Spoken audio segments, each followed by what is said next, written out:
दिल्ली में coaching centre में 3 छात्रों की मौत के बाद अब दिल्ली की सरकार और एमसीडी दोनों सक्रिय हो गए हैं। अवैध कोचिंग सेंटर के खिलाफ कार्रवाई हो रही है, लेकिन सवाल यही उठ रहा है कि आखिर सिस्टम हादसे से पहले क्यों नहीं जागता, आखिर हादसे के बाद क्यों नींद से जागता है ये पूरा सिस्टम। ये कई ऐसे बड़े सवाल हैं जो इस रिपोर्ट के जरिए हम आपको दिखाते हैं।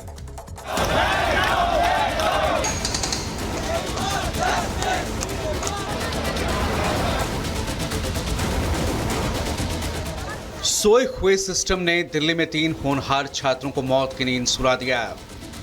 हादसे की तस्वीरें देखकर जहन में एक ही सवाल उठता है कि आखिर ऐसे हादसों के बाद ही सिस्टम क्यों जागता है। दिल्ली में कोचिंग हादसे के बाद जहां एक तरफ छात्रों का विरोध प्रदर्शन जारी है, तो वहीं सियासी वार पलटवार का दौर भी जारी है। बीजेपी और आम आदमी पार्टी जहां एक दूसरे के खिलाफ जमकर वार पलटवार कर रहे हैं, तो वहीं एलजी ने 24 घंटे के भीतर दोषियों की जिम्मेदारी तय कर कठोर एक्शन का भरोसा दिया है। अब तक पूरे मामले में 7 आरोपियों की गिरफ्तारी हो चुकी है। 20 बेसमेंट सील किए जा चुके हैं। एक इंजीनियर को टर्मिनेट, एक को सस्पेंड भी किया जा चुका है। तो वहीं दिल्ली पुलिस ने राजेंद्र नगर हादसे के बाद एमसीडी को नोटिस भेजकर पूछा है कि आखिर ड्रेनेज सिस्टम की जिम्मेदारी किसकी है। वहीं गृह मंत्रालय ने दिल्ली के ओल्ड राजेंद्र नगर में कोचिंग के बेसमेंट में हुए हादसे की जांच के लिए कमेटी का गठन किया है। ये समिति 30 दिनों के भीतर न सिर्फ हादसों की जांच करेगी, बल्कि जिम्मेदारी तय करने के साथ साथ सुझाव भी देगी। अब दिल्ली में एक्शन देखने को मिल रहा है। बुलडोजर कार्रवाई हो रही है। अवैध निर्माणों को ध्वस्त किया जा रहा है। देश भर के कोचिंग सेंटर्स अब अलर्ट पर हैं। दिल्ली से लेकर जयपुर तक कोचिंग सेंटर के नाम पर मौत का कुआं तैयार कर लाखों की उगाही करने वाले कोचिंग सेंटर्स को सील करने की कार्यवाही चल रही है। एमसीडी ने ओल्ड राजेंद्र नगर इलाके में स्थित ऐसे 13 कोचिंग सेंटर जो बेसमेंट में नियमों का उल्लंघन कर रहे थे, उनके बेसमेंट को सील कर दिया है। एमसीडी की ओर से इन सभी कोचिंग संस्थानों पर नोटिस चस्पा कर उनसे जवाब मांगा गया है। मतलब साफ है कि अब भी ऐसे कई मौत के कोचिंग सेंटर्स चल रहे हैं जो अभी भी हादसों को दावत दे रहे हैं। राजेंद्र नगर में जो दुर्घटना हुई उसका असर अब मुखर्जी नगर पे भी पड़ने लगा है। आप ये नोटिस यहाँ पर देख रहे हैं। राजेंद्र नगर में हुई दुर्घटना में मृतक छात्रों को श्रद्धांजलि के नोटिस यहाँ पर आपको नजर आ जाएंगे। लेकिन ये जो दृष्टि एक तरीके से इंस्टीट्यूट है, आप ये देखेंगे पुलिस बल यहाँ पर तैनात किया गया है। इस दृष्टि इंस्टीट्यूट को भी अब यहाँ पर बंद किया गया है और कारण ये बताया जा रहा है कि जो क्लासेस यहाँ पर चलती थी वो बेसमेंट में चलती थी और जो नियम कानून का पालन यहाँ पर किया जाना था वो नियम कानून का पालन जो है वो यहाँ पर नहीं किया गया। कुछ स्टूडेंट है, उनसे हम बात करेंगे। समस्या ये है कि कोचिंग एक बिजनेस बना लिया गया है। जो कोचिंग और यहाँ पे जो डीलर हैं, ये सब एक तरह से नेक्सस चल रहा है और इनको भी रोकना होगा। यहाँ पे जो रेजिडेंशियल एरिया में भी लाइब्रेरियाँ चल रही है। यहाँ पे ऊपर देख लीजिए, पूरी लाइब्रेरी लगे हुए हैं। तारों का ये झुंड देख लीजिए, आपको दिखेगा यहाँ पे। और कोचिंग यहाँ पे नीचे बेसमेंट में चलाई जा रही है। अगर इस तरह की दुर्घटना होगी तो इसके लिए जिम्मेदार कौन होगा? मुखर्जी नगर में प्रशासन हरकत में आया है। यहाँ प्रशासन ने दृष्टि आईएएस कोचिंग की बेसमेंट में चलने वाली क्लास को सील कर दी है। यहाँ बेसमेंट में 5 अलग अलग क्लासेस चल रही थी, जिस पर अब सरकारी सील लगा दी गई है। छात्रों ने बताया कि एक बैच में 700 बच्चे पढ़ते हैं। ये बैच बेसमेंट में चलते थे। यहाँ पे जयपुर पुलिस कमिश्नर के आदेशों के बाद में अब जो लाइब्रेरी है, बेसमेंट्स में जहाँ पढ़ाई होती है, वहाँ जो चेकिंग जो है वो शुरू हुई है। कागजात देखे जा रहे हैं, फायर सेफ्टी सिस्टम जो है वो देखा जा रहा है, बेसमेंट से निकलने का रास्ता क्या हो सकता है दूसरा वो देखा जा रहा है। और यहाँ पे आप ये देख सकते हैं बच्चे पढ़ाई भी कर रहे हैं और बच्चों से हम बात करने की कोशिश भी करेंगे। थोड़ा सफोकेशन होता है, एग्जॉस्ट है, वैसे 2-3 है, अंदर भी है, तो कोई दिक्कत नहीं होती। भी हो जाता है, दिक्कत होती है थोड़ी बहुत, तो गेट खोल देते वो भी खुल जाता है, एसी भी चला देते। सफोकेशन का प्रॉब्लम तो होता है थोड़ा सा। सफोकेशन का प्रॉब्लम? हाँ। और फिर भी एक्चुअली मेजर जो भी है प्रिकॉशंस लेनी चाहिए, मतलब जेडीए वगैरह को उधर एमसीडी का एक्शन लेने चाहिए। हाँ, फिर भी मतलब जितना भी है कि वो तो क्या है, कोचिंग का बेसमेंट 2-3 दिन से कंटिन्यू चल रहा है, उसमें हमने भी पढ़ा था। तो वहीं अब ओल्ड राजेंद्र नगर स्थित श्रीराम आईएएस कोचिंग के बाहर अतिक्रमण को तोड़ा गया, बुलडोजर कार्रवाई की गई। दिल्ली हादसे के बाद देश के दूसरे कोचिंग सेंटर हब यानी कोटा में प्रशासन फुर्ती में आ गया है। जयपुर पुलिस कमिश्नर ने सभी थाना अधिकारियों को आदेश दिए हैं कि अपने अपने इलाकों में कोचिंग और लाइब्रेरी जो बेसमेंट में चल रही हैं, उनके सुरक्षा उपकरणों और भवन की स्थिति का आकलन करें। बिल्डिंग की स्थिति कैसी है इसकी जानकारी जुटाएं। जयपुर के गोपालपुर इलाके में बहुत सारे कोचिंग और बेसमेंट लाइब्रेरी में हैं, जिन्हें लेकर पुलिस ने कल मौके पर जाकर जानकारी जुटाई।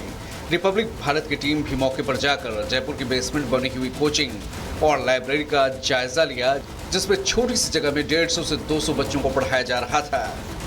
कुल मिलाकर राजेंद्र नगर में 3 मासूम छात्र जब सिस्टम की लापरवाही की भेंट चढ़े तो प्रशासन को कोचिंग सेंटर के सेहत की याद आ गई।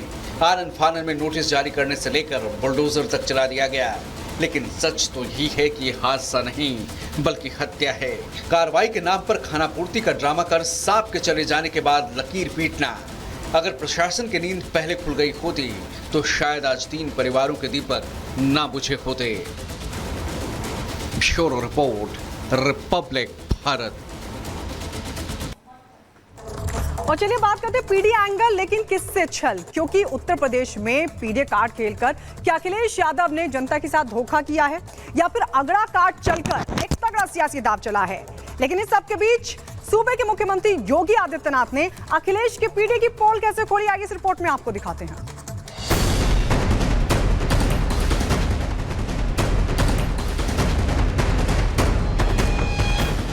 अखिलेश का फार्मूला, योगी का हमला। सीएम योगी का अखिलेश को आईना, पीडीए वाला एंगल, सपा करती छल। झूठ के विरुद्ध योगी का फुल युद्ध।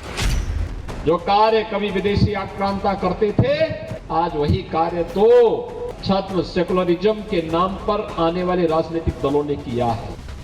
क्या यूपी में पीडीए कार्ड चलकर अखिलेश यादव ने जनता को धोखा दिया है या फिर अगड़ा कार्ड खेलकर तगड़ा सियासी दांव चला है? इन्हीं सवालों पर विराम लगाने के लिए सीएम योगी ने अखिलेश के मिशन पीडीए की पोल खोल दी है और बता दिया है कि भेदभाव और भ्रम की सियासत यूपी में नहीं चलने वाली है। आपस में ही एक दूसरे को भिड़ाने की साजिश रची। जो कार्य कभी विदेशी आक्रांता करते थे, आज वही कार्य तो इस देश के अंदर छद्म सेकुलरिज्म के नाम पर आने वाले राजनीतिक दलों ने किया है। क्योंकि जो अखिलेश यादव बीजेपी को कमजोर करने के लिए मिशन पीडीए लॉन्च कर पिछड़ों का मसीहा बनने का दावा कर रहे थे, उन्होंने विधानसभा में ब्राह्मण कार्ड खेलकर माता प्रसाद पांडे को नेता प्रतिपक्ष बना दिया। अखिलेश यादव के इस फैसले ने बीजेपी को बैठे बिठाए घेरने का नया मुद्दा दे दिया है। बीजेपी अखिलेश के इस फैसले को पिछड़ों से धोखाधड़ी करार दे रही है।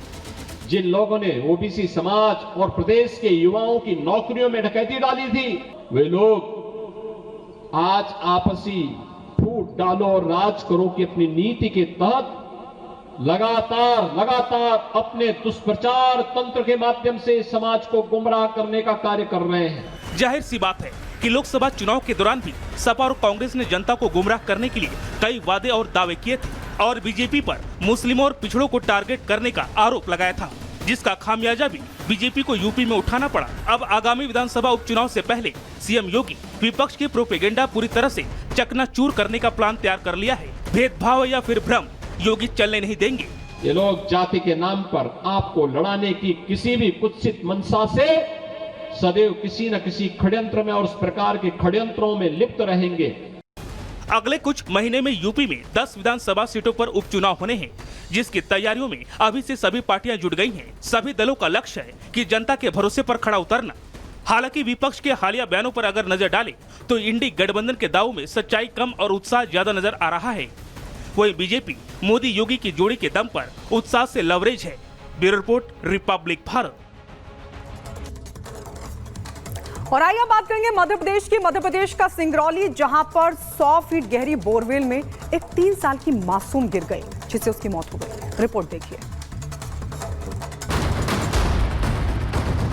सिंगरौली जिले के बरगांव थाना क्षेत्र अंतर्गत कसर गांव में खेत में खुले बोरवेल में गिरी 3 साल की मासूम सौम्या शाह की आखिरकार मौत हो गई।